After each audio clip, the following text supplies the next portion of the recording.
তৃতীয় শ্রেণীর ছাত্রছাত্রীরা আমার আন্তরিক শুভেচ্ছা নিও। আমি কিছুক্ষণ আগে একটা পাঠ ছেড়েছি। সেই পাঠটা দিতে আমার 20 পৃষ্ঠার একটা ভুল সংশোধন আছে। এটা 91,000 একক দশ শতক হাজার উত্তর করে 2 টাকা 91,000 কয়টি শত আছে? আমি বলছিলাম 91টি শত আছে, এটা হবে 910টি শত আছে। কারণ আমরা জানি 1,000-এ 10টি নোট, 10টি 100 টাকার নোট থাকে। হ্যাঁ, 20,000-এ 20টি 100 টাকার নোট থাকে। হ্যাঁ, তাহলে 30,000-এ 30টি 100 টাকার নোট থাকে।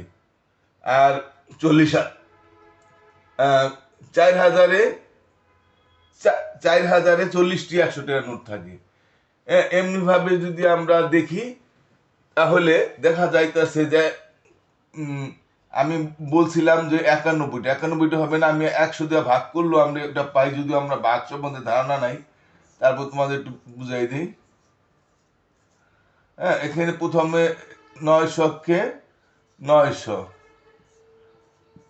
100, হ্যাঁ, 100-কে 100, আর এই শূন্যতে যায় না, পড়বে একটা শূন্য, অর্থাৎ 910টি শত আছে বলতে হবে। আমি এখানে বিস্তারিত বললাম না, ভুল শুধু ধরানোর জন্য এটা আজকে আমি একটু দিয়ে দিলাম। মানে 910টি শত আছে, তাহলে আমরা পাই এটা সমান হবে 910টি শত আছে। কিন্তু আমি বলছিলাম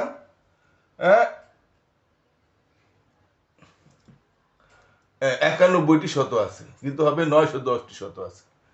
ঠিক আছে, তাই আমি রাখছি। আমি পরে আবার পাঠ দিলে আমি এই সম্বন্ধে আলোচনা করব।